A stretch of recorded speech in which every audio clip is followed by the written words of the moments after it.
Hello everyone, welcome to today's Novage webinar, Easy Model Presentation with Vegas Post. In today's webinar, you will learn the full editing workflow for presenting a 3D model inside of a video presentation. Vegas has all the tools you need for video editing, motion graphics, and working with 3D models in a realistic 3D environment. So architects, interior designers, listen up. Today's webinar presenter, Adam Morrell, teaches media and editing using the Vegas Creative Software Suite for the YouTube channel Tech Dive AV Club. He has a varied background in video production, IT, and XR development, which has helped me learn many types of digital media, from photography to 3D models. Now let me tell you a little bit about Novage. Novage is changing the way designers purchase 3D software, offering more choices, more freedom, best advice, and faster service. Check us out at novage.com. Now, without further ado, I'm going to share Adam's screen so he can really walk the walk. All right, Adam, I see your screen. Perfect, beautiful. Hello. So this is what we're going to be achieving today. This camera is 3D composited to this image, and we've got some titles and stuff on this video. All this is pretty easy to add. Let me hide the control panel there. All this is pretty easy to add, and that's without the camera and with the camera. So we're going to start a fresh project. Might as well save the changes. And when you add a video to Vegas, this is Vegas Pro. This is a video editing software, and you have a timeline here. It's like you're laying film down, and you're able to cut it up and layer it up and do all sorts of things with it. And we're going to talk about kind of all the steps, but it's actually not too difficult to do. But we're going to be able to see the video here and grab different components from here, and then kind of apply them down here on the timeline. So this is the timeline at the bottom. And I've got some media on my desktop. I've just got a video that I've shot. It's not very complicated video. It's just of a stool, something that anybody can grab. It's really just mainly sunlit with just one light on in the room. So just something, it doesn't have to be like a professional Hollywood style video to be able to comp in a 3D model. You just need something that's kind of clear. Ideally, you'll want a still camera because it gets a lot more complicated when you start moving the camera and things like that. But for a lot of basic presentations, a still camera is more than enough to deliver whatever message you're crafting. So all I've done is I've highlighted and deleted the audio. So now I have the video here, and this video is kind of bland. So one of the things you can do in Vegas is you can hit Alt-G, and that brings up this color grading panel, and you can make the video like any kind of color you want it to. I have all sorts of tutorials on my YouTube channel that cover more details about this, but all we're going to do is grab this color curves, and we're just going to brighten it up a little bit, because this is the bright areas, this is the darker areas. We're just going to brighten it up a little bit, and then we're going to kind of darken it a little bit and increase the contrast there. And so that, when I hit Alt-G again, we can get back to the normal view, and that kind of gives it a higher contrast, a clearer look. And doing that to your video will really clean up most videos you work with. Typically either need to be a little brighter or a little darker, have a little more contrast. To add the 3D model, we're going to right-click and hit Edit in Vegas Effects. This is using the Vegas Post suite, and so it's got three softwares: Vegas Image, Vegas Effects, and Vegas Pro, and they all work together. That's just because I don't have QuickTime installed. It's not necessary for what we're doing. So Vegas Effects is going to open up, and it's going to pull the video in that I right-clicked. I'm just going to pull that video right into Vegas Effects. And this is where we're going to be doing most of the work today for adding 3D models. So first off, let's just add the 3D model. Here's your media right here, and this is where we're going to be importing stuff. This is where kind of a explosion panel happens. So as you highlight things, it'll pop up lots of extra knobs and stuff, things that you can get to down here too, but it's a little easier to work with over here. These are things that scopes and things you can pull up to work with. We're not actually going to be using any of those. These are any effects you can add to anything. They're all drag and drop. And this is the video down here, the actual video on the timeline. So to add this, to add something to the project, we need to come over here to import. And for this particular thing, for 3D models, we need to hit the arrow and go down to 3D model.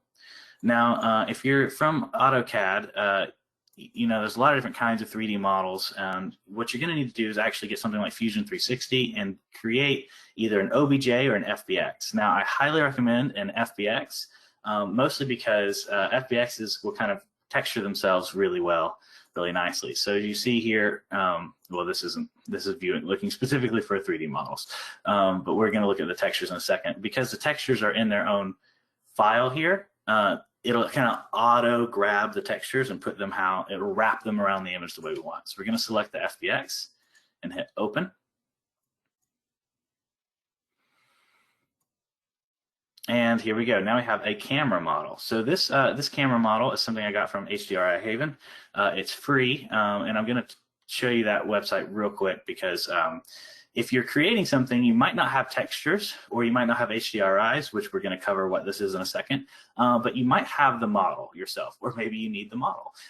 This is a website that has free, then they're free and high quality. There's a lot of places that are free and not high quality, and a lot of places that are not high quality and not free. There's a lot of things, but this just has free HDRIs, textures, and models, so it's a good website to start with, especially if you're practicing or if you've made your own 3D model and you need your own texture. So this is the 3D model here, and you can grab it and look at it and rotate it, and it's not too difficult to mess with because it's mostly just imports how you want it. However, there's a couple of problems with this, and this is normal because all 3D modeling softwares and everything have just different ways they interpret some of this information. So what we want to do is make sure that it's going to be interpreted the way we want it. And we can always get back to this after we import it. We can always get back to the screen and change something later, so don't stress out too much. And the materials, this is a more complicated one. I picked it on purpose because it's simple and complicated at the same time, so that way we can you can learn, but see how they're really going to look. Because there's some models that are just kind of a little more drag and drop, instantly work. This one's going to have a couple of tweaks we got to do. So it's divided up into the strap, the lens body, the lens, and the body of the camera. Those are the pieces of the model, and it looks really good right out of the box, but the lens is wrong. And so we're going to explode down the lens, and we're going to take a look at maybe what's going on there. So the lens is supposed to be kind of see-through and reflective, but it's white, and you can't see this now, but there's actually like a 3D wraparound image that'll show reflections on this if there's actually reflections. So we're going to achieve that. So one of the reasons why it's having trouble being reflective is because the diffusion color is too high. So we're going to move that down to black. And then another reason is because the shininess could be turned up and the specular reflectivity could be turned up. And look at that. So that is actually showing an image that is used as an HDRI, which is just a wraparound image of reflections, a way to kind of fake the fact that this isn't in a real environment. It sends a reflection to you. So we're going to leave that about there, and then we're going to drop the opacity a little bit. That's just how much you can see through it. And there we go. That looks much more like glass, and so you can see the little insides of the model and stuff. So those quick adjustments, and now this model is ready to go. But in case you're not familiar with 3D models, a couple more things to learn about. They'll often come with their own diffusion map or normal map or bump map, but these things have different ways you can add them, like different textures and stuff you can add. So if you have your own 3D model that you've made and you don't have a texture on it, you can grab a texture from the website that I showed you, HDR Haven, and import it into Vegas Effects extremely easily. And all you have to do is like go and select. This is what textures and things look like. All they are is just color information is informing the depth of or the roughness or the shininess values That's all it is. It's like, imagine a pizza box that's been cut and laid open flat and then colored on and then refolded. That's all these are. It's just a pizza box that kind of folds up around it to become the image. And then sometimes they use different colors and things to display different information, like how thick should it look. And you can select your own textures that you've created or downloaded elsewhere. And when you drag and drop them on, they'll just kind of work. So here, you're gonna hit OK. And now we have the 3D model in Vegas Effects, and we're going to drag it down to the timeline. And this is our timeline in Vegas Effects. You'll notice it looks very similar to the timeline in Vegas Image. And the difference between these two softwares, Vegas Pro is more for long-form video editing. Well, Vegas Effects is for that dial-in moment. So like you have to composite a 3D model. You pop it into Vegas Effects, you get that composite going, which is what we're doing now. And then when you save it, it'll end up back in Vegas. So all I've done down here, it ends up at the bottom, but this is a layer-based timeline. So if you grab the layer and you drag it and move it to the top, now it's on top and now you can see it. So now the camera is in the scene. And if I hit File and Save, I can tab back to my video editor and you'll see in just a moment, it'll populate that the camera is now in the scene. So I can live see the changes I'm making in Vegas Effects. So here, what we're going to do is we're going to actually get this kind of where we want it in the scene. So I want to put it on the stool. Now, the stool's going to be a little too small for the camera. So we're going to pretend this is a pocket camera, something that's designed to be a little smaller. Maybe it's only 16mm film. But that's something to keep in mind as you kind of import your 3D model. The scene you want needs to kind of be able to fit your model. So you can see in 3D space, to move things in 3D space, you can go left, right, up and down. You can rotate and you can go forward and back, but it's hard to see that little arrow that's going straight back behind it. So if you go down in this drop down menu on the left here, you can go to World Transforms. That's just a big way to say like where it exists in 3D space. And you can change the rotation by just taking this double arrow here and rotating it. And you can rotate it how you want it. And we can change the scale. Let's make it bigger. And you can change the position. And so I'm going to actually use the arrows on the screen now. But if you have trouble ever finding the arrows on the screen, like they're not in an ideal location, then that's an easy way to fix that. So let's scale it up just a little bit more. All right, there we go. That's about the size of a camera. So now we've got this model in here, but it's still not right yet. There's a few more things we need to do with it. It's unlit. It has no way to cast shadows. There's no shadows. And there's no reflections it can capture. So these are very easy fixes to make, especially for the simple kind of scene we're doing. First off, let's add a light. We're going to right click and hit New Layer and hit Light. And then it's going to say, if you're going to add a light, you need to add a camera. That's fine. You hit Yes. Now you got a light and a camera. With the camera, you can actually like put this camera in 3D space and see what it's looking at and what it's tracking.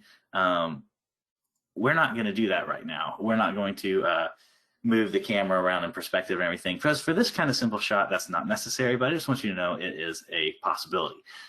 There's a whole lot of depth that this can do that we're not necessarily going to have to get into just to do a basic version. So it can get as complicated as we want it to be, but it doesn't have to be complicated. So the next step is to grab this light, and we're going to move where the light is in 3D space. So you can see now it's shining, and we're going to move it kind of front, and we need it to match shadows. So my light in real space is coming from a big window, and that window is behind the camera. So I kind of need to move it out and back. You can use the mouse wheel here just to zoom in or whatever you need to do. And you can kind of just play with it and get it this specular highlights where you want them. So right here, there's a natural specular highlight on the stool right here. Ours are kind of matching. There's a natural specular highlight kind of right here and right here from where the light's shining and right here. So that kind of feels like it matches up, and we'll be able to dial that in 100% with the shadows.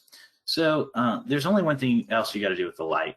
You just got to go down here to cast shadows. You got to turn that on because you don't always want your light to cast shadows depending on what you're doing. But for our purposes, we definitely want it to cast a shadow. So we've turned that on, and I'm going to go ahead and hit Control S. So now it's saved, and we can go ahead and go back to Vegas, take a look at it, and you'll see in a second it'll populate the changes from the save. There we go. We're making progress. It's now sitting kind of where it should be in 3D space.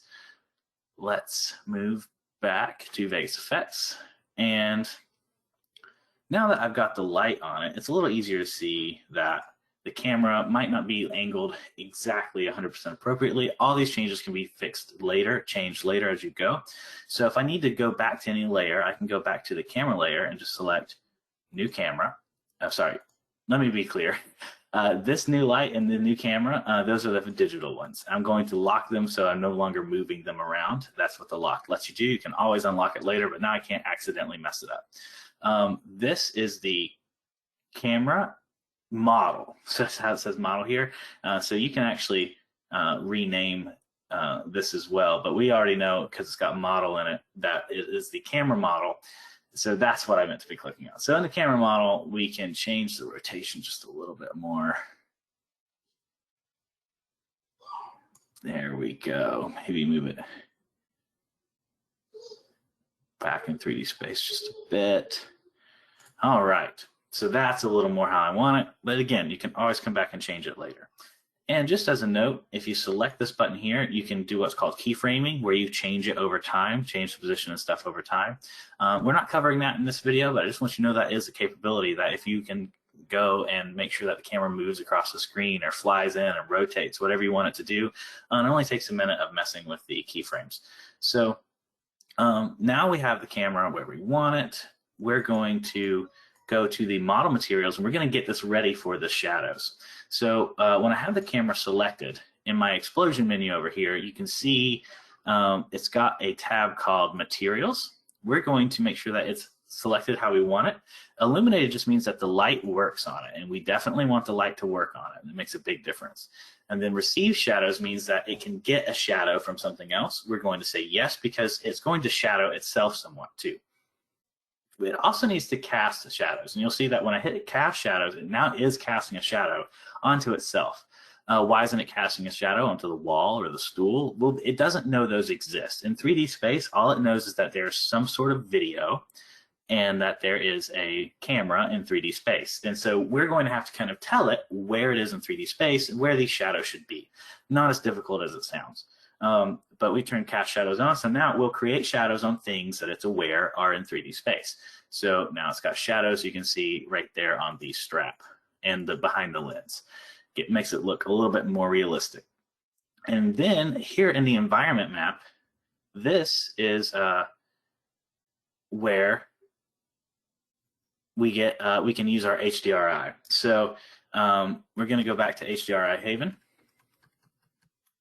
And here, you can go to HDRIs.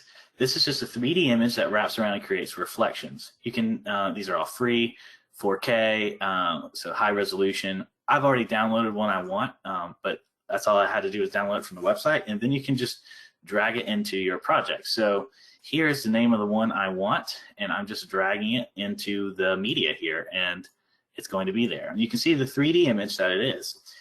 And what I'm going to do is drag it into my timeline here, and then I'm going to resize it just a little bit and make it take up a little more of the image. It doesn't have to be perfect, because really all you're doing is you're just putting this here for reference, and then you're going to hit the eyeball to make it not visible. But now it's there for reference. So then you can come to the camera layer again, and down here where it says environment map, we're going to say use a layer. And so the layer we just created, the La Bombo layer, we're going to use that. And I picked that because it has a similar layout to my room. It's got kind of these are gray walls, but it's got kind of lighter colored walls and wood floors and things that would make it kind of the small reflections feel like a natural way to get reflections. So then we're going to select that layer, the EXR, the HDRI we're talking about, and look at this. Now you can see the reflection in the lens. Now that reflection's a little too on the nose, so we're going to fix that shortly. But again, the reflection's there, so we can dial it in. There'll be a moment where we kind of dial everything into how we want it, but we're almost to the full composite here. So next thing we're going to do is we're going to add a plane. So I'm going to lock the HDRI, and with this camera model, I'm going to give this one more look.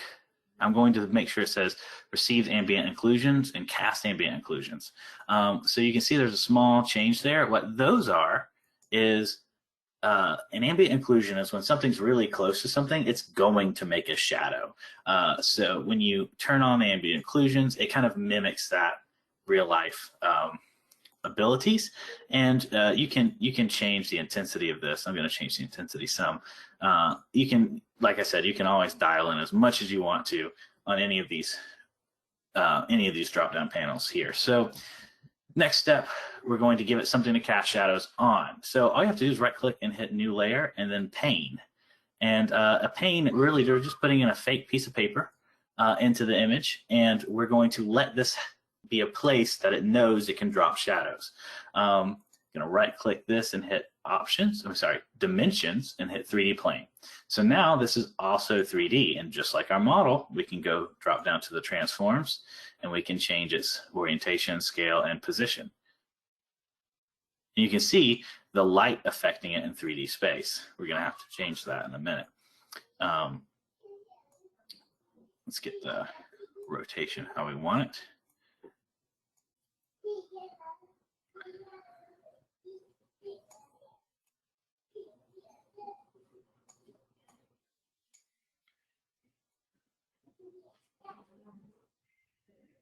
All right.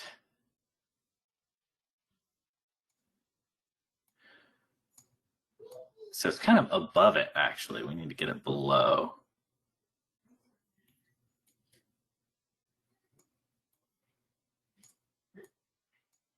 Whoops. If you do anything you don't want to do, you just hit Control Z and it undoes it.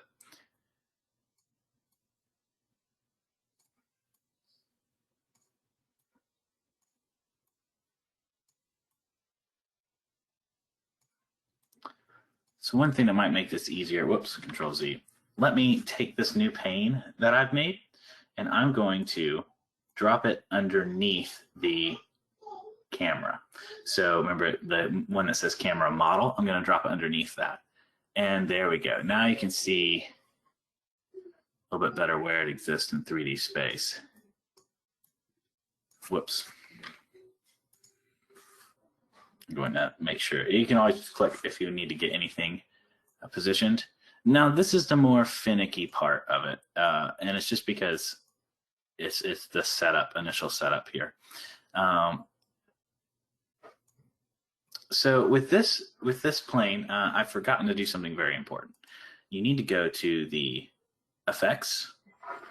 I'm sorry, not the effects, the materials over here in the explosion, just like before, and we need to turn receive shadows. It has receive shadows on. We need to turn illuminated off, and we need to turn receives ambient occlusions on. So now this is what called a shadow catcher. It can catch shadows and of both kinds. So it will receive a shadow if it falls on it in 3D space.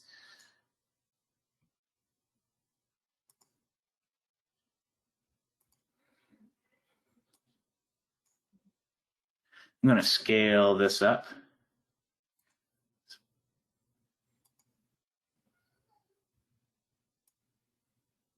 Make it a lot bigger. Try to figure out where it is in 3D space.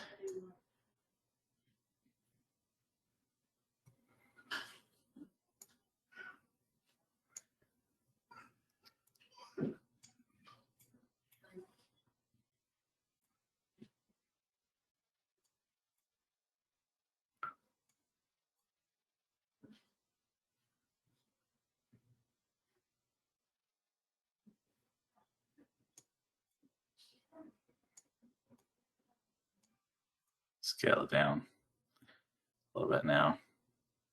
So to change these values, all I'm doing is hitting my mouse over it and just dragging.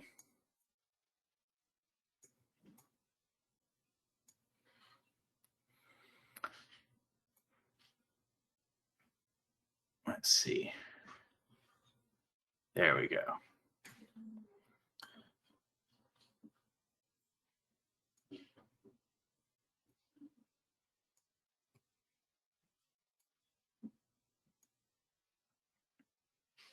So you'll know it's in the right position in 3D space. Let's go to perspective.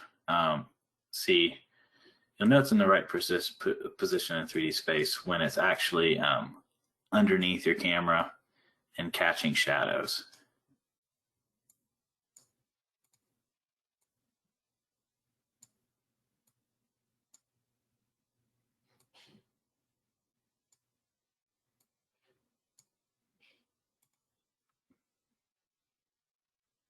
All right, let me go back to my perspective and active camera, and I will get this fixed in just a second. So I think it's,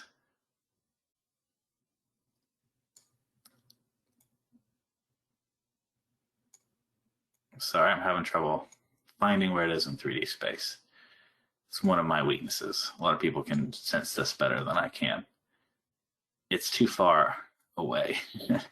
So I'm gonna to create a new plane and do this again because I've messed that one up. So new layer, I've just hit delete to delete it. Plane, hit OK, and then we're going to make sure that the new plane has its right-click dimensions. It's a 3D plane, and then go to materials. Make sure that it is not illuminated, but it does receive shadows, and that it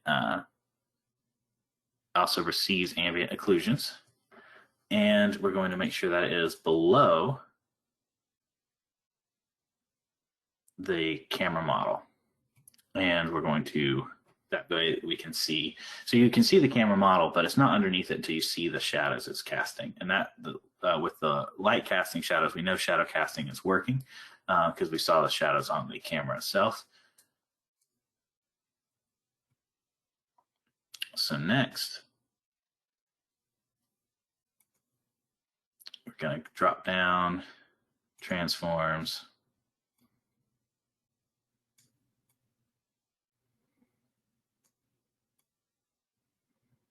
Kind of just, there we go.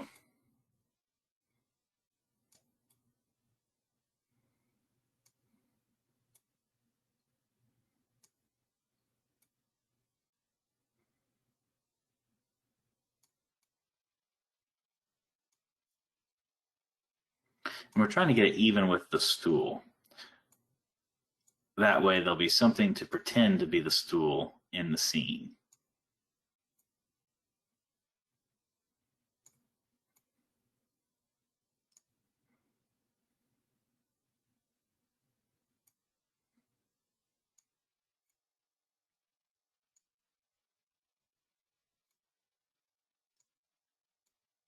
And you'll know it's on the model when it's bisecting it. So you'll actually see it go through the model. Whoops, Control Z. Let me grab the model again specifically.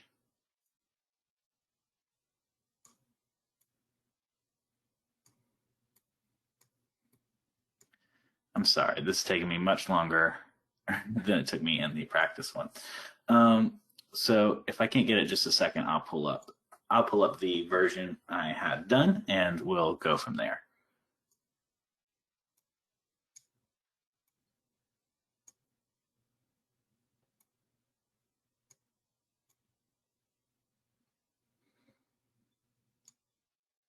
Let's go to perspective again.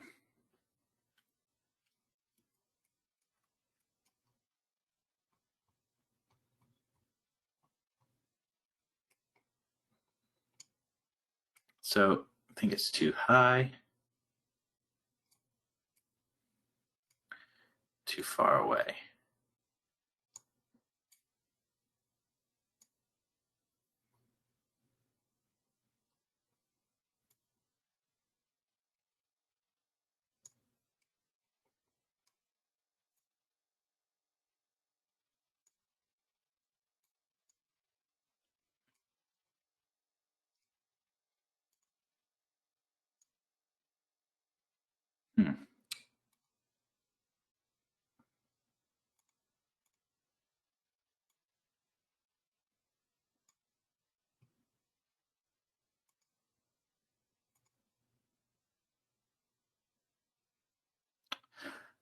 Okay, sorry, I'm having issues grabbing the plane and putting it underneath. So the next thing we're going to do, we're going to open up the finished product because we're really close to this finished project here.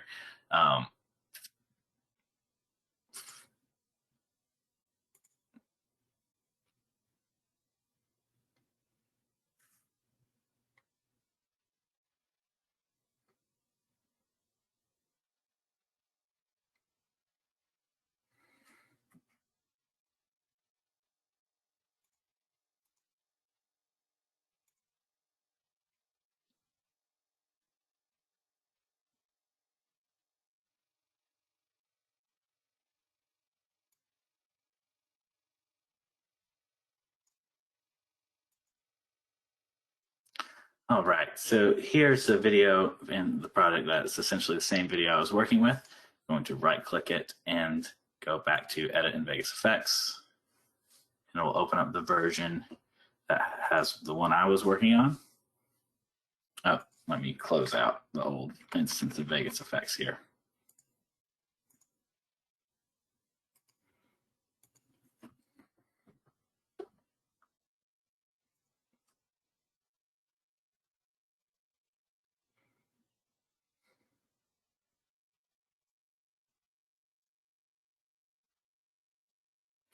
So here you can see I've done all the same things, but there is a couple of new planes that you can see the shadows on. I'm going to select them and then hit Illuminate.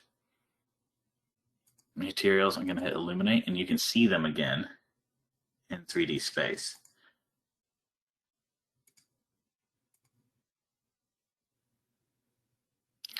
And here is one that is just underneath the camera, and you can see that when it's underneath it,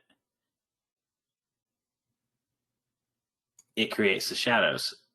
And just like this one, and back here, you can see that if I moved it away, there would be no shadow right there, but I move it back over a little bit, and then you can see the shadow is casting behind the panel, behind this to the fake wall. So essentially I have a fake stool and a fake wall that is creating shadows on. Now, these panels, to get them to disappear like I did and just see the shadows, you can actually right click and go to blend mode. So this is just a way that you can, it'll be normal really, where you'll see it white with the shadows behind it. All you have to do to get rid of the white and just leave the shadows is go to blend and multiply. And when you hit multiply, essentially it just gets rid of the white and leaves the darks. So that is how I have the shadows. And with the shadows, like I said, we can dial in everything. But the easiest way to dial in the shadows to make them look like, because these are natural shadows, these are fake shadows. The easiest way to kind of get that diffused look like this shadow has and the fake shadow has here is you can go back to your new light. So we just select the light, hit the drop down, or sorry, we can go to the explosion over here. And then you can mess with the intensity to change how bright this light is, and you can make it match your scene. So actually, I like it a little better, a little brighter. So we're not going to leave it as dark as it was earlier. And then you can go to the shadow opacity and diffusion, and you can change how much you can see through the shadow. So that's how you can get one level of lightness. And then diffusion will be how like spread out is the shadow, like how diffused is the light source that is hitting it. So if it's got no diffusion, like a really hard point light, it'll have a sharp shadow. This has got some diffusion on it, so we're gonna kind of pull it until it's about so. One thing I did when I moved that panel, I can go back to my new panel here and move it over a little bit because I had it just a little too low. There we go. All right. And so anything you don't want to move, you can lock in place. But that is how we add the shadows. I'm sorry, earlier I was having an issue seeing in 3D space where the panels were. But you can see here, it's really just once you get it underneath it, you'll see the shadows, and the shadows will cast on it, and then you can position them underneath it to where it kind of lines up to the base of the shadow is at the base of the panel. Sorry, I'm controlling both. If you ever need to control one, just select the panel.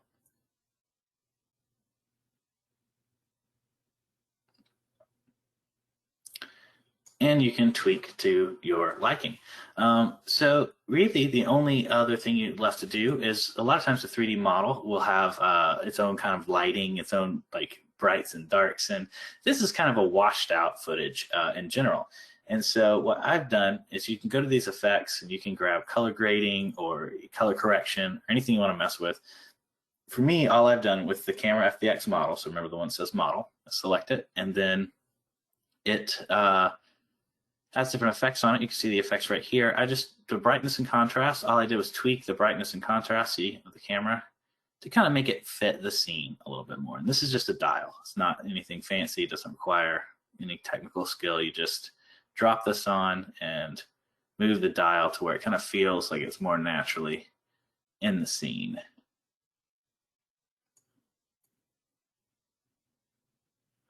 And same with the contrast. So I had to lower the contrast a little bit because the contrast was just a little too high out the gate. So this is now matching more the image itself. And then, yeah, so we have a camera with shadows composited in 3D space. And once you have what you want, you can hit File and Save. And in a second, it'll update the little changes I made right here into the 3D model. So I darkened it some there. And when you want to add something to your project, these layers and things I've added, very simple to add. So we're going to delete them.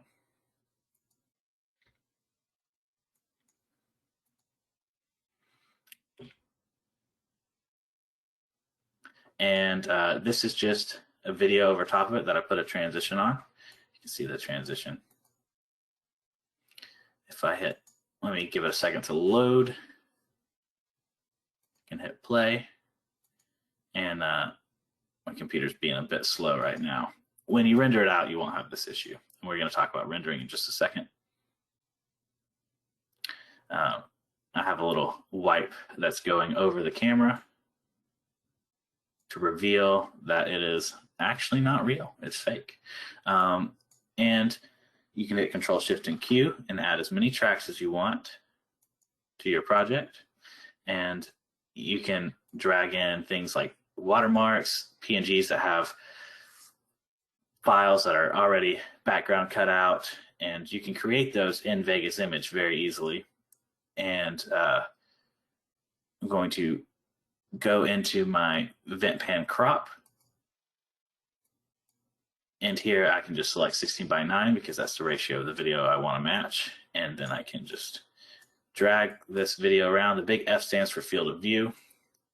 All it is just like putting a text box in a corner so you can overlay any image you want on your video. If you need a watermark, all you have to do is grab this opacity right here, drop it down halfway, 10%. Now it's a watermark.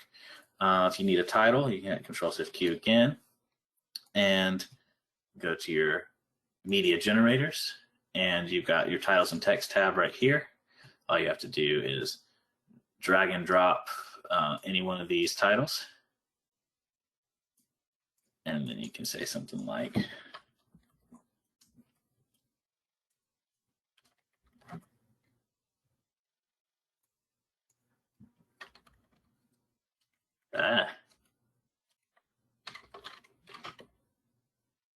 my new camera isn't real. And then you can just move it like a text box.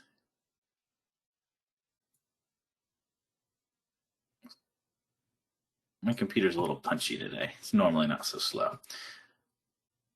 And you can add fancy effects to this. There's all sorts of outlines and shadows and everything you can dial in. I'm going to show you a quick shortcut. If you go to Layer Dimensionality, which is in the Video Effects panel, this is a drag and drop effect. And there's all sorts of drag and drop effects you can do. But for layer dimensionality, right here I have it starred because it's one of my favorites. You can grab a light with a drop shadow, just like our 3D object here. Now it has a shadow, and we can go to the shadow itself and just change kind of where the shadow falls, like how far away am I from the backdrop here, the blur of the shadow, the opacity of the shadow, and we're going to change the light location too to hit that drop down, and I'm going to move the light location to kind of match my light location on the scene, maybe up the opacity a little bit so the shadows match a little more. Boom, now we have 3D text, 3D object, a transition. On this transition, to get any kind of transition, you just grab the corner, create a fade. You can smack two images together, whatever you want to do. And something, if you're noticing, last tip about the 3D models, and then we'll show you how to render, and we're done.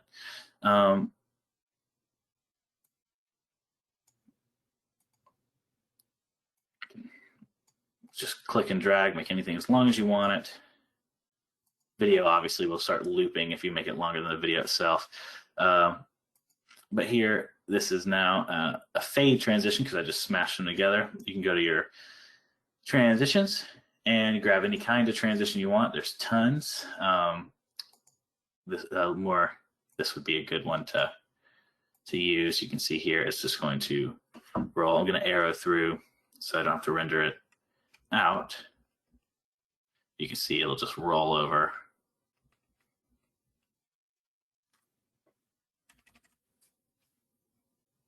The video here to reveal the 3D object I have.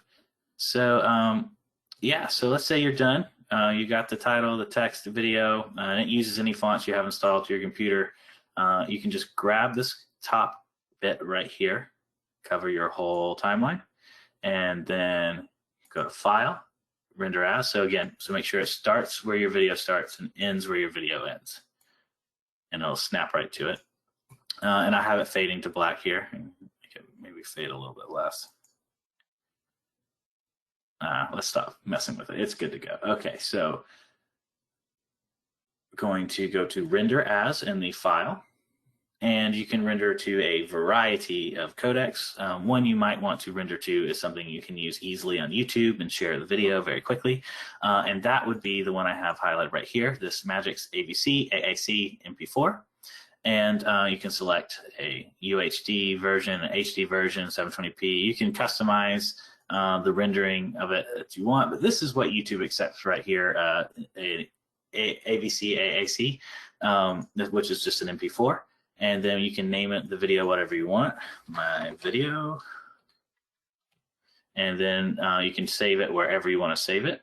So whatever file directory you want to save it in. And when you hit render, it will start rendering the video to the final project that you want it to be. And that's it.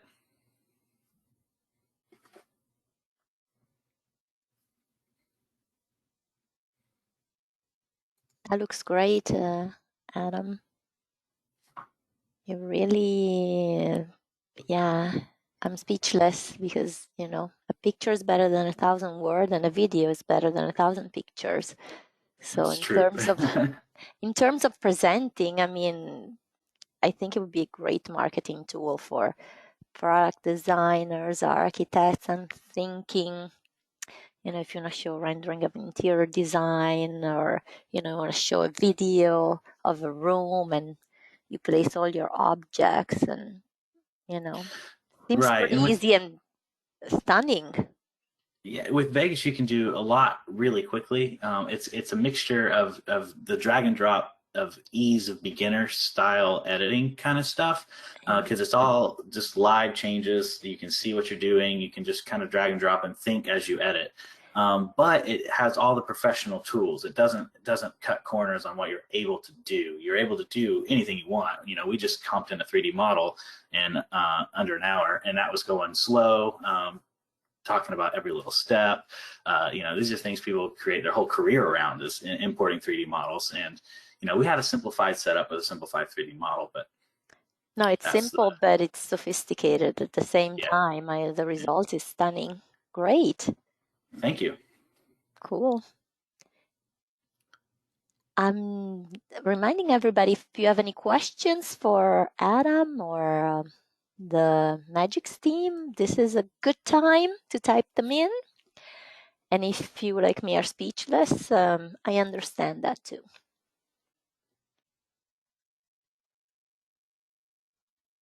There are still no questions, Adam. See what you did? We're speechless. I'll take that as a sign that I explained it well. Yeah. So probably the biggest concern would be the panels, the one that I was having trouble with. Once you get used to it, so I do a little bit of everything, which means I don't do the same thing over and over again. Once you get used to it, it's a little much easier to kind of just slide right under your video. I was just having a little trouble live getting it where I wanted it, and I didn't want to waste everybody's time. But that shouldn't be something to worry about. As far as like your workflow goes, it's something once you get used to kind of how to rotate it and drop it under your model, it doesn't take long. And in fact, that's actually the worst run of luck I've had with it. We believe you.